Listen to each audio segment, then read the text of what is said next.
হাজিরও জানবে। যদি গায়েব না জানে নিবে কি করে, আর হাজির না জানে তো আমাদেরকে দিবে কি?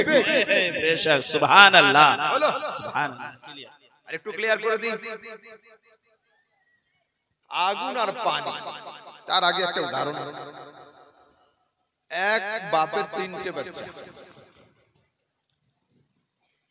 স্কুলের রেজাল্ট হয়েছে, ইংলিশ মিডিয়ামের ছেলেটা ফার্স্ট রেজাল্ট নিয়ে বাড়ি এসেছে। Dad, I stowed second division in my examination. আব্বু, আমি সেকেন্ড ডিভিশনে পাস করেছি। ঠিক আছে, মাদ্রাসা পড়নে वाला ছিল। আব্বু সালাম আলাইকুম, এবারে তোমার দোয়াতে আমি ফার্স্ট ডিভিশন পেয়েছি। আচ্ছা বেটা, মাশাআল্লাহ, আল্লাহ মুবারক করে। আরেকটা বাচ্চা ছিল বাংলা মিডিয়ামের, আব্বা আমি এবছর আলহামদুলিল্লাহ থার্ড ডিভিশন পেয়েছি। ডিভিশন কটা হলো? First, second, third. ভালো করে বুঝুন, সেকেন্ড ডিভিশন ওয়ালা ফার্স্ট ডিভিশন ওয়ালার মতো হাইফাই নয়, আবার থার্ড ডিভিশন ওয়ালার মতো লো কোয়ালিটিও নয়। সেকেন্ড ডিভিশন ওয়ালা ফার্স্ট ডিভিশন ওয়ালার মতো জবরদস্ত নয়, আবার থার্ড ডিভিশন ওয়ালার মতো লো কোয়ালিটিও নয়। যে মাঝখানে থাকে, উপরের মতো হয় না, নিচের মতো হয় না। তো আল্লাহ আর আমাদের মাঝখানের মাধ্যমের নাম হলো মুহাম্মাদুর রাসূলুল্লাহ। বেশক, বেশক, এ না খোদার মতো না আমাদের মতো। আরো ক্লিয়ার করছি, হাঁড়ি মাঝখানে, নিচে পানি, নিচে আগুন, উপরে পানি। তো যদি কেউ হাঁড়িকে আগুন বলে ও ভুল করবে, যদি কেউ হাঁড়িকে পানি বলে ও ভুল করবে। তো যদি কেউ মুস্তাফাকে খোদা বলে ও কাফের হবে, যদি আমাদের মতো বলে ও কাফের হবে। বেশক, বেশক, সুবহানাল্লাহ। নবী মাঝখানে, ও আল্লাহর মতো নয়, আমাদের মতো নয়। যদি নবীকে কেউ আল্লাহ বলে ও কাফের হবে, যদি কেউ আমাদের মতো বলে ও কাফের হবে। বশর তো জরুর है लेकिन दाखिल आनाम नहीं, अरे शुमारे दाना है तस्बीह में इमाम नहीं। বেশক, বেশক, সুবহানাল্লাহ। তুমি মানুষ, কিন্তু আমাদের মতো মানুষ। कुछ लोग अहले सुन्नत पर अंगुष्ठ नुमाई और उंगलियां उठाने की कोशिश करते हैं और ये कहते हैं कि अहले सुन्नत के लोग जो है मोहम्मद रसूलुल्लाह को बशर नहीं मानते। कम वक्तों की जुबानों पर लानत हो। हमारे आला हजरत अपनी किताब के अंदर लिखा और हुजूर ताज शरिया ने उसका अरबी तर्जुमा यूं फरमाया, मन अनकरा अन्नहु सल्लल्लाहु अलैहि वसल्लम लैसा बशरन फहुवा काफिरुन मुतलकन। যদি কেউ বলে নবী মানুষ নয়, ও ব্যক্তি কাফের হয়ে যাবে। কেন? রাসূলের বাশারিয়ত, রাসূলের ইনসানিয়ত কোরআনের আয়াত দ্বারা প্রমাণিত। রাসূল বাশার ছিলেন 100%, এতে কোনো সন্দেহ নেই, কিন্তু তিনি আমাদের মতো বাশার ছিলেন না। আর একটু ক্লিয়ার করি, তো আল্লাহ আর বান্দার মাঝখানে মুহাম্মদ রাসূল।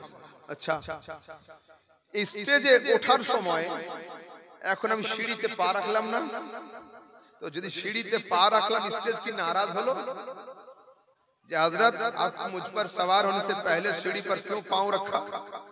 स्टेज हैं, ছাদে ওঠার আগে মানুষ সিঁড়িতে পা রাখে না, তো সিঁড়িতে পা রাখলে ছাদ কি नाराज হয় না? ছাদ সন্তুষ্ট হয় যে লোকটা হাত পা না ভেঙে সুস্থভাবে আমার কাছে পৌঁছে যাবে। হলো, তো আল্লাহ পাওয়ার সিঁড়ির নাম হলো পয়গম্বরদের জামাত। আর এই পয়গম্বরদের জামাতের সবচেয়ে বড় এবং মজবুত ধাপির নাম হলো মুহাম্মাদুর রাসূলুল্লাহ। তো যদি কেউ মুহাম্মাদুর রাসূলুল্লাহর ধাপিতে দাঁড়িয়ে তার দামানকে মজবুত করে ধরে নেয়, তো ও খোদা পর্যন্ত ঠিকঠাক পৌঁছে যাবে। বেশক, বেশক। এবার একটা উদাহরণ দিচ্ছি, দিল খুলে মন খুলে শুনুন। হযরত মাওলানা জালালউদ্দিন রুমি তার যুগ বিখ্যাত কিতাব মসনবী শরীফের মধ্যে লিখছেন, চারজন লোককে ডাকা হয়েছে হাতি দেখানোর জন্য। হাতি বোঝেন? এলিফ্যান্ট, হাতি। তো হাতিকে রাখা হয়েছে কোথায়? একটা বড় গোডাউনের মধ্যে। ঘর অন্ধকার, হাতি কালো, ঘরে একটু আলো নেই। তো চারজন লোককে নিয়ে যাওয়া হয়েছে হাতির এক্সপেরিয়েন্স নেওয়ার জন্য। ভালো করে বুঝবেন যুবকরা, মন দাও।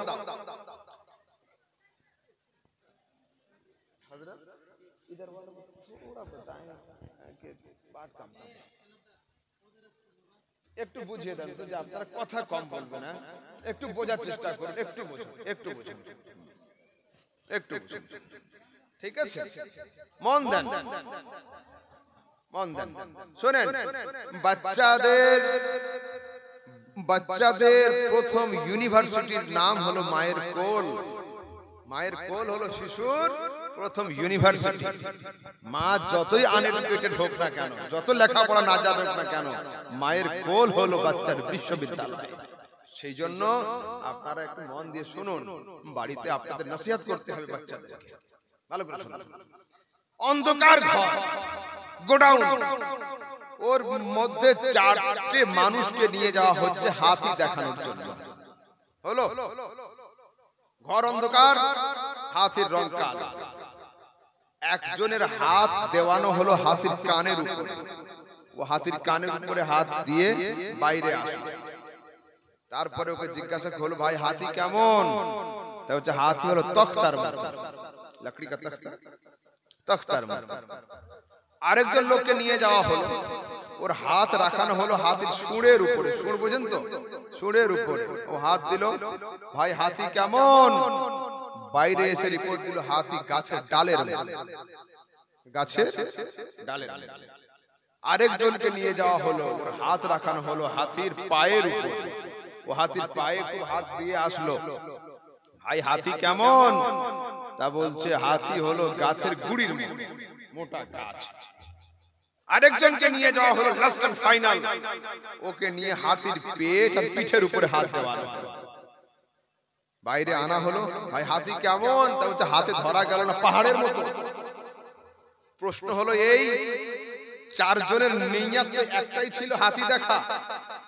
দেখলো একজনকে, বুঝলো একজনকে, রেজাল্ট চার রকম হলো কেন, এক রকম হলো না কেন? রেজাল্ট চার রকমের হলো কেন, এক রকমের হলো না কেন?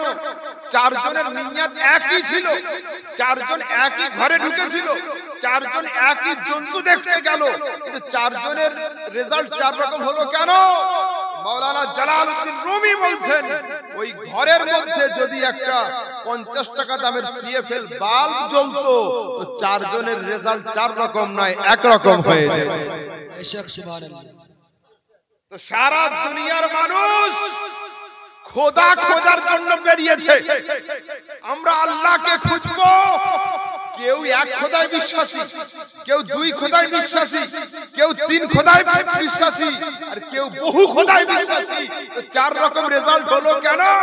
সবার নিয়ত ছিল আল্লাহ খোঁজা, সবার নিয়ত ছিল খোদা পাওয়া, সবার নিয়ত ছিল ক্রিয়েটর, মেইনটেইনার, কন্ট্রোলার, স্রষ্টাকে খুঁজে বের করবে। কিন্তু কেউ এক খোদায় বিশ্বাসী, কেউ তিন খোদায়, কেউ দুই খোদায়, কেউ বহু খোদায় বিশ্বাসী। তবে যুব পৃথিবীর মানুষ শোনো, যারা যারা অন্ধকারে খোদা খুঁজতে গিয়েছে প্রত্যেকে গোমরা হয়েছে, আর যাদের হাতে নূরে মুস্তাফা টর্চ লাইট ছিল তারা খোদাকে এক পেয়ে গেছে। সুবহানাল্লাহ, সুবহানাল্লাহ, নারে তাকবীর, আল্লাহু আকবার, নারে রিসালাত, ইয়া রাসূলুল্লাহ, মাসলাকে আলা হযরত জিন্দাবাদ। সবাই তো গেল খোদা খুঁজতে, কিন্তু এত রকমের মত কেন? তাহলে যারা অন্ধকারে গিয়েছিল, ইউদিল্লু বিহি কাসীরাও ওয়া ইয়াহদি বিহি কাসীরা। এই কোরআন পাঠ করে একদল লোক গোমরাহ হবে, কোরআন পাঠ করে একদল লোক হেদায়েত পাবে। আমি জিজ্ঞাসা করছি, আল্লাহ তোমার কোরআন এটা পড়ে গোমরাহ হবে? বলতে হ্যাঁ হ্যাঁ, এটা পড়ে গোমরাহ হবে। আমার কোরআনের কাছে যাওয়ার আগের শর্ত হলো নূরে মুস্তাফার লাইটের সুইচটাকে অন করে দেন। যদি কেউ নূরে মুস্তাফার সুইচকে অন না করে, ইউদিল্লু বিহি কাসীরা, এই কোরআন পড়ে কিন্তু ও গোমরাহ হয়। ও দুনিয়াবাসী মানুষ, আমি আপনাদেরকে উদাহরণ দিচ্ছি, দেখুন। হযরত ওমর রাদিয়াল্লাহু তাআলা আনহু যখন ওই গ্রুপে ছিলেন, বাউন্ডারির বাইরে ছিলেন, 39 জন মুসলিমকে নিয়ে, 39 মুসলিমকে নিয়ে রাসূল আকরাম সাল্লাল্লাহু আলাইহি ওয়াসাল্লাম ঘরের মধ্যে ইনডোর মিটিং করছেন। ঘরের মধ্যে ইনডোর। হঠাৎ করে দরওয়াজার উপর ঠক ঠক করে আওয়াজ হচ্ছে। রাসূল বলেন কে আছে দেখো তো। ও আস্তে করে গিয়ে রাসূলের সাহাবী দরওয়াজা এমনি করে তাকিয়েছে, দেখছে ওমর দাঁড়িয়ে আছে। মুখের সাউন্ড আর জোরে নেই, আস্তে হয়ে গিয়েছে। রাসূল বলেন কি সমস্যা?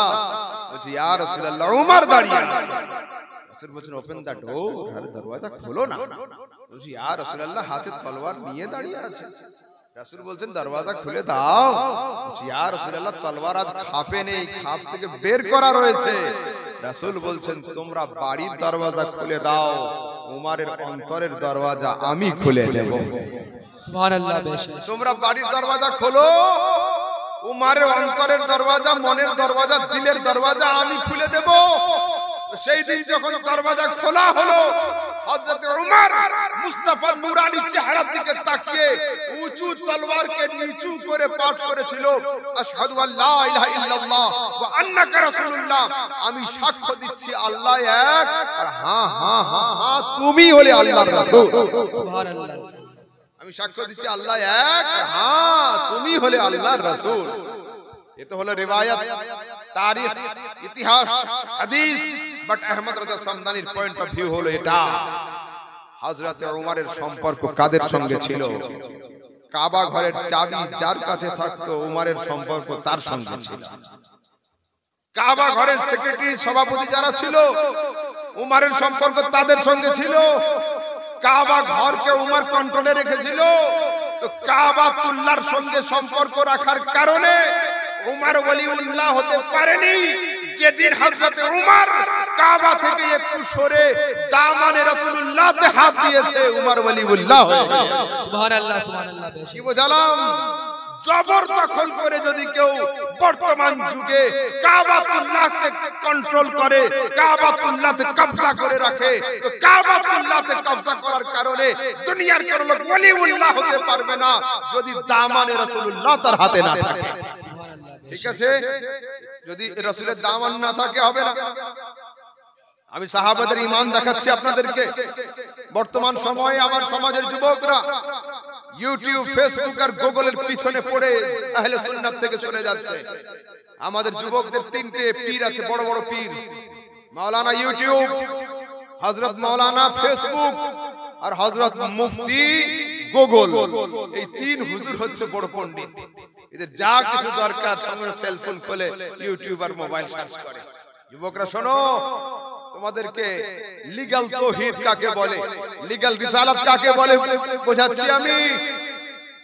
হযরতে উসমান রাদিয়াল্লাহু তাআলা আনহু সহ সমস্ত সাহাবায়ে কেরাম কাবা জিয়ারতের জন্য আসছিলেন।